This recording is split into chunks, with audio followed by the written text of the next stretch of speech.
Lance will take you on as his personal student in the comfort of your own home on Zoom.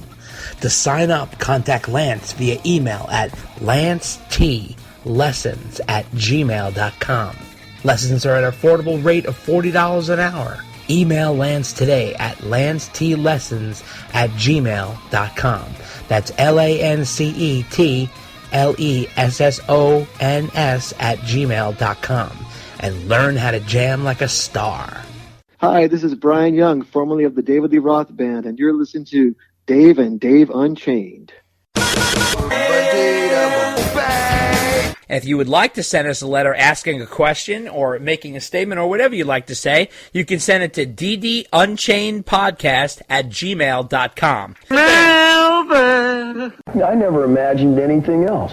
That was always my philosophy. I'm going to do exactly as I please, exactly as I want. And the same thing for the rest of the band. So it's been a steady continuum. It builds, and it's not a goal-oriented kind of thing. Van Halen has no goals. There's no pot of gold for us at the end of the rainbow. We're just here to ride the rainbow. And you're invited, but it's like, it's my rainbow, baby. And we're just going to ride it till we're out of gas, and then we'll leave it. We'll come back a week later. Maybe somebody's living in the car. Well, Dave, the time has come. We've waited for this for a while, and it is finally here. Sort of. Wolf Van Halen finally released some music, although he did not release his album. He only released a single. Technically, I guess he sort of released two songs, or he sneak peeked one. One's released, one's not. The single Distance is a tribute to his father, Eddie Van Halen, which was debuted earlier this week. And here's a clip. No matter what the distance is, I will be with you. No matter what the distance is, I will be with you. No matter what the distance is, I will be with you. No matter what the distance is, you'll be okay. Oh, yeah. Not only did he drop a single, but he released a video, a very personal video, which was a compilation of all his home videos with Ed and Val, and it's incredibly heartwarming. On top of that, the song really has an intensity to it. We'll get into all of that, but he also did a whirlwind week-long press, which is rare for Wolf. I mean, he went from doing no press to press nonstop, right? It's rare for anybody named Van Halen. That's right. It was unbelievable, which is incredible, but holy cow, he was doing radio, he was doing print, he was doing television. Somebody made the joke that Wolf did more press during that week than Eddie did during his entire career. I think he's right. Whoever said that, I think he's at least close, right? Oh, absolutely. Absolutely. Let's be honest. I mean, back in the day, Sam did a lot of press, Dave did a lot of press, even Al did more press than Eddie. But I think he did as well. If you include Guitar Magazine. Well, no, you don't remember. Back in the day. Oh, yeah. No, I know where you're going. Radio shows. Yes, you are correct. Yeah. Yes, because Al would team up with Dave. Or Mike and do radio shows. Right. Ed was not exactly press savvy. So getting to the single. Okay, the song is called Distance. It is, I guess you'd call it more on the pop rock kind of vibe, right? It's not, pop rock's probably not a good term. I don't know, what would you call it, Dave? More like, not alternative rock, but you referred to it as similar to Daughtry, right? Yeah, I thought it definitely had a Daughtry vibe. Right. And other people were saying like a Lifehouse vibe. Yep. Right? Like that kind of vibe. Mm-hmm, I don't know if I call it a ballad, but... No, I wouldn't call it a ballad. Well, look, I'm not an expert on today's music by any stretch. Right, that's the problem. Saying pop today is a totally different thing than pop from years ago. And it's not like pop today. Right, but it's definitely, it's definitely not, like I'm stuck in 1985, right? I mean, but this is probably something more akin from like the 2000s. Early 2000s, maybe the late 90s or something like that. Right. Like that kind of vibe. Yeah, absolutely. It's a great song. I personally loved it, and the video is unbelievable. They did a tremendous job with this video, which had home movies of Val and Ed with Wolf as a little kid. I mean, it's impossible not to be warmed by it. It's incredibly adorable. Just really shows Eddie and his endearing personal side as opposed to his wild man rock guy on the guitar. So, what did you make of the video, Dave? I tell you, I thought it was brilliant that the song was released with the video. Yeah. Like, you couldn't hear the song first and then watch the video later. Like, it was all done in one shot. Yeah, all done in one shot. Right? So, which was brilliant because now it's like really hard to separate. Yes. Thinking about the song. It's impossible. Without thinking about the video and without thinking about Ed and Wolf. Videos have been around a long time, and videos don't always have to do with the lyrics of the song. But in this case, like, it really ties it together. It's really well done. It tugs the heartstrings. Totally, yeah. I mean, if you haven't seen it yet, go see it because, I mean, the ending, if that doesn't, like, grab you emotionally, right, then I don't know what will. I almost felt like they put it together pretty quick. They did. Because if they decided, hey, listen, we're going to put out Distance as a tribute to Ed. Right. I mean, that song only came out like a month and a half after he passed away. Yes, but he says in the interviews that he's been writing that song.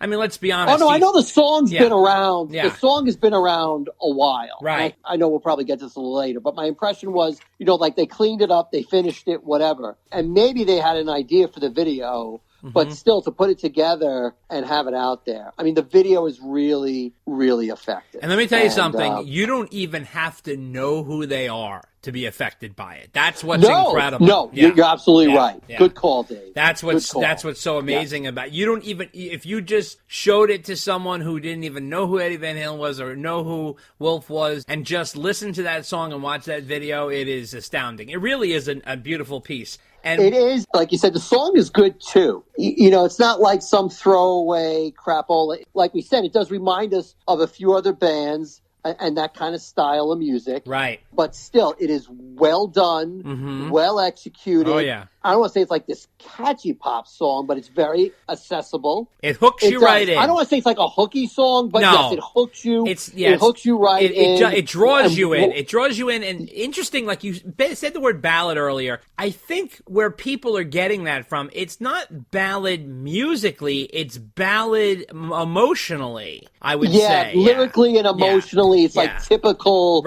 ballad material. But it's smart. It's not syrupy. It's smart. No, it's not. And really, I mean, he can sing. Yeah, oh, totally. That's the other thing I wanted to get to. Yeah. Is this kid has pipes. So not only is he a songwriter, he's a player. He's playing everything on the song. He's playing drums, he's playing bass, he's playing guitar, he's singing. I mean, that is pretty damn incredible. So I have to say, I'm going to start by apologizing to Wolf for badgering him for not putting out the album. We are not Wolf haters by any means. We've always been supportive of him, but we were just looking for the album. Once you hear from him, you know why the album was delayed. Right. He very much explains, and that's totally understandable. One thing that came across in these interviews is he really is a very sharp, centered, older than his years, matured young man. Well, yeah, he's very level-headed. Yes. Very grounded. Very grounded. I mean, gets full credit to his mom. Oh, yes. For trying to give him, as normal life as they could. Yep. Being the child of two very famous people. That's obviously not easy. But, yeah, you can tell that this guy is, he's not out there or anything like that. He described himself as an introvert. He also described himself as being he's a quieter guy, even when speaking. He's very sort of low-key and quiet, and he's very calm, which is interesting, Yeah. So that's nice. So anyway, he started his whole week-long whirlwind at the Howard Stern Show. So, I mean, who did better to do the interview than Howard? Howard is a huge Van Halen fan. He knows Eddie. He's interviewed Eddie multiple times. No, I think it was only once he interviewed Ed. No, well, he has multiple times. Through the years, he interviewed Ed in 98. when he did the whole Van Halen 3 when he came in the studio. Right, but Ed would call it. Ed would call in. Oh no, was that Howard or was that somebody else? No, that was somebody else as well, but also Howard. He would call in, and okay. Howard noted he'd have private conversations with Ed, meaning like Ed would call him and he would talk to him when he was going through his cancer treatments and stuff. So he was involved with Ed, and he was such a fan. Look, Howard's amazing. Howard has a way of making people feel comfortable and opening up in these interviews. So just to start off, okay, so what we're going to do is he went on the Howard Stern show. He also went on the Eddie Trunk show, 2 very different interviews. And I think they were both excellent, but in different ways. What Dave and I are going to do here is he did so many interviews, we can't just go over like every single thing from every interview, but we've sort of culminated the highlights of what we learned from Wolf. Basically, from these interviews, what have we taken away from this whole thing? So when he went on the Stern show, just to start off, Howard, being the sensitive guy that he is, said, how are you feeling? It makes me laugh. He is, though. He's very sensitive now. I know. In his older years. It's hard to believe, but he is. So he just said, how you doing? What's going on? And he said, he basically came out and just said, I'm awful. I'm terrible. And he said, some days are better than others. The pain is always there. You just have to figure out a way to carry it better as time goes on. And it's so clear that he was so close with his dad. He called them best friends. He said that he really was best friends with his dad. And he said that because he's so close, it's sort of a gift and a curse. There's humor here, there's sensitivity here. He said that his dad was the worst guitar teacher, which I thought was kind of funny, because you figure Eddie, oh my God, he's the most amazing guitarist. He said he would show him a thing, goes, well, just do this. And he's like, well, fuck you, you're Eddie Van Halen. How the hell do I do that? He was talking about stuff like that, which is great player, not a great teacher. Right, exactly, which is funny, but his father wanted to make sure that his son could keep a beat, and he used magazines on a table to show him, the beat for Highway to Hell by AC/DC, and he was all excited that the kid was musical, and obviously Wolf is incredibly musical, so he got that from his dad for sure. In terms of the criticism, Howard asked him about the criticism he faced over the years, meaning obviously replacing Michael Anthony in a long-standing rock and roll band. He says, it was never what I focused on when I joined the band. I was there for Dad because he wouldn't have been there any other way if I wasn't there to keep him going. So it was very clear, and we have always said this, that Wolf was very key in the whole Van Halen reunion from 2007 onward, for sure. That was very, very highlighted throughout all of these interviews. And he basically said that his support system is his Uncle Patrick, which is his mom's brother, his mom, and his girlfriend Andrea. Him and his girlfriend met through Instagram, online, and they are together 5 years. Her name is Andrea. I think she works in tech software or something like that. So he's very close to them. One thing that frustrated Howard was, obviously Eddie was a big smoker, right? We all know that. But the fact that Eddie, remember you kept talking about that tongue cancer with the metal pick and the whole thing. Surprisingly, Wolf said, for the tongue cancer he got, it is certainly feasible because he used to hold his pick in the same spot that he got the exact area he got cut out of his tongue.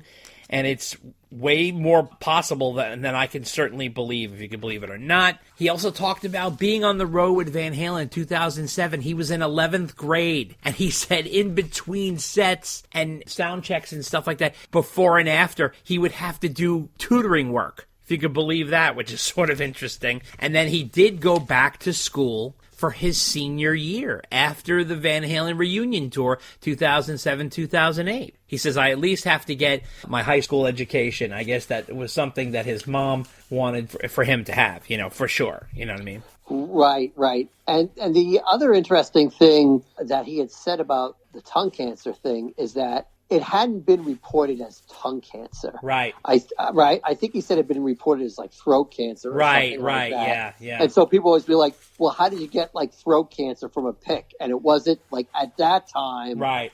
It wasn't throat cancer. Right. It was. So I see where Wolf is going, where it might be more directly related to the pick than anyone might know. Sure. He didn't discount it at all as my dad was just flat out wrong and crazy. So right. That was interesting. Also, he talked about how he was ready to go with his album and his band at the end of 2018, but because of his father's failing health, he decided to hold off. And he says, do I want to go on tour for an 18-month cycle or be with my dad? And he says, I think I made the right choice. He told Rolling Stone, I feel like it couldn't have gone any more smoothly, meaning the ending situation, he says, although as horrible as it was, I was able to spend every single second with him. I was